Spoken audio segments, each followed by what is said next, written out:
Are you ready to welcome our fabulous,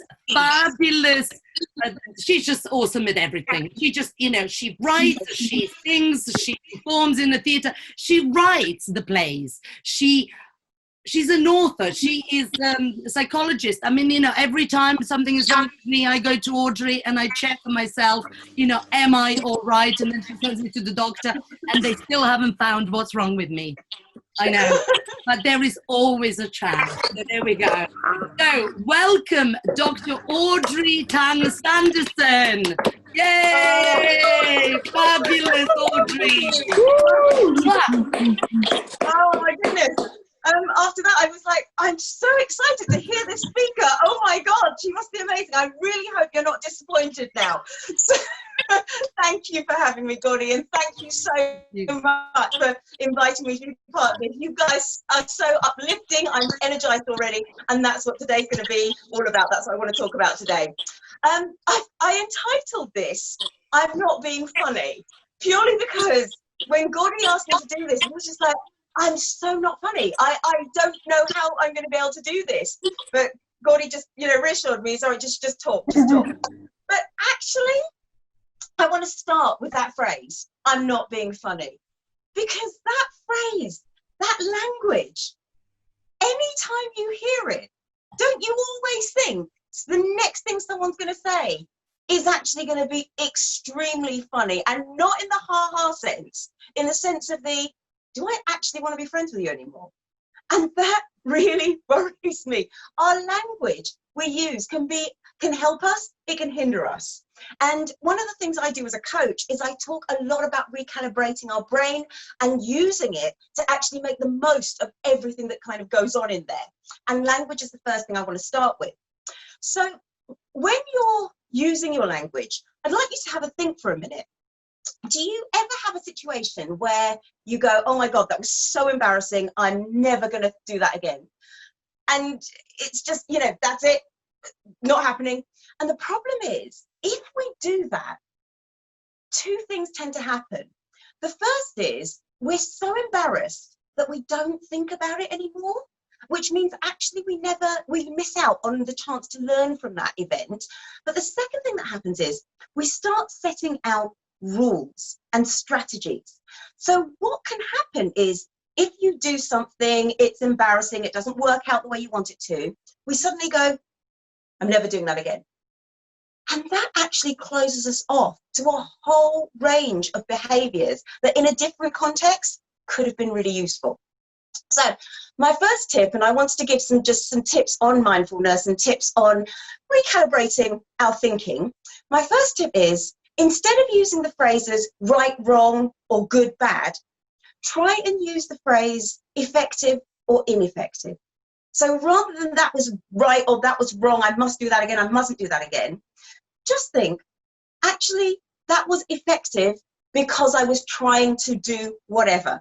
So just as an example, if you were, say, really rude to somebody on Facebook and they never want to talk to you again, if that was your goal, it's not so much of a problem. It's only a problem if you actually wanted to be friends with them. So using the phrase effective or ineffective, that allows us immediately to keep the whole spectrum of behaviors open to us and the whole spectrum of choices open to us, but we also think about our goal and think about what we're trying to achieve. And that also stops us going through life on autopilot. So we end up actually focusing on, we want to do this. Which brings me on to my second point. You need to do all of these things for you. I mean, I lose count on whether red wine is good for us at the moment, or whether eggs are bad for us, or how many hours sleep we're supposed to have, because there are so many different magazines and articles and newspapers telling us different things. Whereas actually the truth is, whatever works for you is the best thing. And unfortunately, what happens is we have a lot of white noise out there, and that noise is other people's opinions. So the first thing to think here is, don't get upset over someone's opinion if you would never ask advice from them. So just think about that one for a second. If you would never ask advice from that person, please don't spend energy and time worrying about what they say. Also, when we choose to do things, we like to feel as if we're in an in-group, which means that we keep telling people, oh yes, I lost tons of weight by drinking lots of water, or I did this, I did that. And it makes us feel better if other people agree with us. So what I actually suggest you do is try it. Listen, try it. If it doesn't work for you, don't do it again. We need to remember what's going to work for us, because the only thing we can be is the best us. There's no point being the second best someone else. So that's the second tip. Do the best thing that you can do for you. And now, because I'm quite practical, I'd like you to do an exercise with me. This is a very simple gratitude stretch. And what this allows us to do is it stops us thinking of the should have, could have, would have in the past, or maybe the things that we haven't got yet in the future. It allows us to focus on the present. So what I'd like you to do, and it's really good for the posture because we've all been sort of sitting down, we've had a long day, stretch out your arms. I'd like you to stretch out your arms, and I would like you to think of one person you are really grateful to have in your life. I don't mind who that is. It can be a pet. You're allowed to have pets. So stretch out and think of that one person. Now, if you're sitting, stretch out your legs and stretch your legs out in front of you. And I want you to think about one thing you are happy to have in your life. It might be your house, your car, your job, but really stretch out your legs and think about that one thing. And now I want you to shake out, just shake yourself out. And I want you to think about one thing that you are still looking forward to doing today. We've still got a few hours left of today. What one thing are you looking forward to? Now, gratitude, actually, there's been a lot of research which shows that the more we practice gratitude, the more the pathways in our brain change and start priming us to look for the positive. And if we're going to focus on anything, it may as well be positive things. So gratitude's really good for that reason. But the second reason gratitude is really good is what I was saying about this white noise, this other people's opinions. If you practice that gratitude stretch, say, every day for 2 weeks, and you just need to do it when you get out of bed or maybe even on the toilet, you will recognize patterns. You will see names that always come up that you're grateful for. You will see things that you do that always come up that you're grateful for. Spend more time with those things, those people, and in that company. And try and spend a little less time with the people who don't pop up quite so often. And if you can't, then by spending more time with the ones who energize you, you'll at least feel better when you have to go and do the things that exhaust you. So gratitude works in two different ways. Not only does it help us focus on the positive, but it also helps us recognize what's really important to us right now and who's really important to us right now. So that's the next thing. Number 3, how many of you, and I can't see all of you, so I won't know if you're all lifting your hand, but how many of you, and I'd like you to think about this, suffer from a form of imposter syndrome? That feeling of, I'm just not good enough, or I'm going to get found out, or someone else is better than me. Yeah, it's so common, isn't it? It's what, and you know, I know Gordy, and she's got her hand up. I don't know the rest of them, but looking at you, the ones I've seen, you look like highly accomplished people. And yet you're sitting there going, yeah, I just feel as if I haven't earned any of this. I don't want to go there. And that is a really common thing that I get as a coach a lot. I have to support people through this feeling of I'm not good enough. And one of the phrases they always use with me is, everyone tells me I'm brilliant, but I just can't see it. Now, I really don't like that phrase, and I do try and tell people, try not to use that, because that's a little bit like saying, hey, this milk doesn't taste very nice, you have it. You're effectively saying, I don't see my value, but I want you to tell me how much you value me, and then I might believe it. That doesn't work that way. We mustn't use other people to validate us. The best person to validate us is us. But how do we start to do that? So that is my next little exercise for you. It's practicing the difference between self-compassion and self-esteem. Now, most of us, when we're young, we actually have our self-esteem built up. And self-esteem is great because it gives us that self-belief, it gives us confidence. But the problem with it is self-esteem is usually in comparison to other people. So what happens in self-esteem is we might say come fourth in a race, but we might then say, oh, it's all right, I came fourth, but I didn't come last. And we might say something like, oh, I missed out on that job and someone else got it. But you know, their marriage is falling apart. We actually do this funny thing where in order to make ourselves feel better, we bring someone else down. And that's the difference between practicing self-compassion, which is purely looking at what we can do for us, just specifically as us, rather than doing something in comparison to someone else. So these are my tips for self-esteem. First of all, practice some self-compassion statements. Self-compassion statements break down that task. So you came fourth in a race. Instead of saying, well, I didn't come last, you can say, well, I actually did better than I did last time I raced.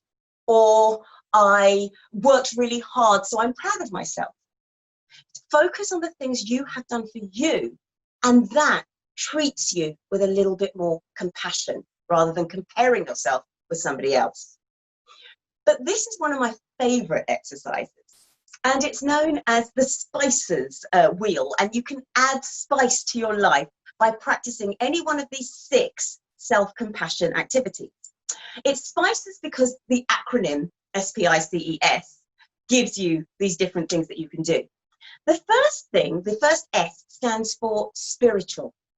So anything that makes you feel calm, that makes you focus, maybe like the gratitude stretch, maybe meditation, maybe walking, that is something that you can do which engages your spiritual side. The next one is P for physical. This might be exercise. This might be going out on a trek. It might be pushing yourself to walk a little bit further or challenging yourself to do some press-ups or whatever it might be, but physical. I stands for intellectual. Intellectual is anything we do that really fires us up. So attending something like this, or reading, or watching a TED talk, any of those things really can make us feel re-energized. The next thing is, we've got spiritual, intellectual, physical. C is creative. Creative is self-expression. So if you're writing, if you're journaling, if you're drawing, poetry, dance, songs, music, all of that. You might even decide you're going to create a landscape garden. You might express yourself in your clothing, in your makeup, in your hair, whatever it might be. But do something that allows you to express yourself creatively. Then the next E is emotional. See a friend. Do something that makes you feel nice. That's emotional. Maybe stroke a pet. Pets are so good for us for therapy. And the final S is social. And that might be, again, it could be a Zoom meeting. It could be catching up with somebody, maybe by letter instead of by text or something like that. But using any one of those actually feeds us and makes us feel better about ourselves, because we are doing any one of those things for us. So remember, if you add spices to your life, life becomes a lot prettier. The other thing to remember when it comes to self-compassion is that you'll notice with spices, some are very energizing and some are very calming. This goes back to what I said earlier about people saying, oh, you must do this, you must do that. One thing I don't like is when I do a lot of projects, and when I finish a project, someone comes up to me and they always say, oh, well, you can relax now. And I'm like, I don't want to relax. I finished one project, I want to do something else now. I was just trying to get to the end of that. That's the thing, and that actually makes me quite cross. If you feel like that, think about what you might do. If you do stand up, what do you do after that gig? Do you take time to take your makeup off, maybe something calming, or do you actually just want to go out and eat, go and see friends? that's the difference between the two types of self-compassion you can engage in. The yin type of self-compassion is the soothing type of self-compassion. The yang is driven and it's energizing. Both are really useful. But you do what suits you. That's really important. And again, because I like my little exercises, I'd like you to do this tiny little exercise with me, which is a nice blend of the yin and the yang. And this is simply a personal show reel, which again is really good for self-compassion and giving yourself a bit of a boost. I'd like you to think, this can go back as far as you want, whenever you like. So, you know, you could have been 3 years old, I don't mind. But I want you to think of an achievement that you've had, whatever it might be. It might be learning to swim for the first time, it might be a spelling test, but think about that achievement and just really focus on it. And I'd like you to get that memory and actually almost swipe it up like you would on a smartphone and make the memory bright and vibrant. I want you to smell the smells, hear the sounds, see the colours of whatever it was. And for a moment, just sit there with that thought, that positive thought. And now I want you to jump forward in time a little bit. I want you to find something that you did that was positive in the last year. Okay, in the last year. So find that memory, something that you achieved, maybe something that you're proud of, a life change, maybe you bought a new house, maybe you bought your dream car, maybe you got into that relationship you've always wanted, whatever it is. Think about that. And again, swipe it up so it's vibrant, hear the sounds, smell the smells, really enjoy that moment, really think about that. And then the last memory I want you to think about is anything that you are proud of in the last week. So just in this last week. And it doesn't have to be massive. It doesn't have to be that, oh my gosh, I ran a marathon. It can be something as simple as I learned to use Zoom. It can be whatever that you feel is an achievement. And just think about that. Think about that one achievement you've had in this last week. Because the important thing is we do keep achieving and we need to recognize that. So be proud of that, swipe that up, vibrant smells, vibrant sounds, all of those things, and really enjoy that for a minute. And as you think that, I want you to think of a personal affirmation. Now that personal affirmation may be something like, I deserve the good fortune that happens to me, or I've earned my place in whatever it might be, or I'm proud of myself and I deserve to be proud of myself, whatever that affirmation is. And I want you to think of that. And if you like, this is just an added extra that you can do. Whenever you are using the personal show reel, what I like to do is I tend to anchor myself. And what anchoring is, it's an NLP term, but it's simply holding something. I tend to use my wedding ring. And I have those memories and I just hold on to my ring. And it just means whenever I don't have time to go through that personal show reel, but I have done it whilst holding on to that ring, I can sometimes just simply hold on to that ring, go back to the anchoring object, and I will get that feeling of, I can do it. I am strong. I'm able to get through.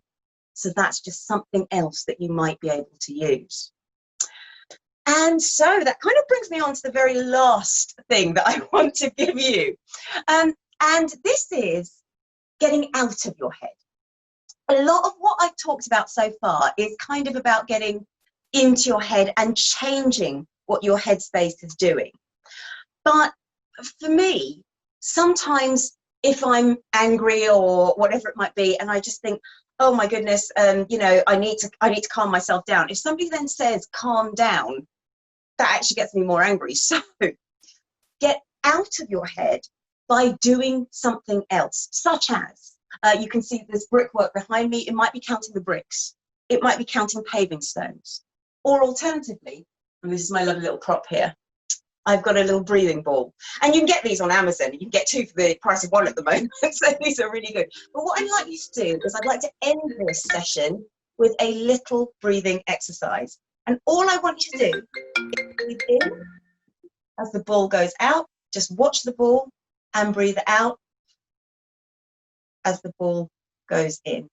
And breathe in, 2, 3, hold and out, 2, 3. Last time, breathe in, 2, 3, hold and out, 2, 3.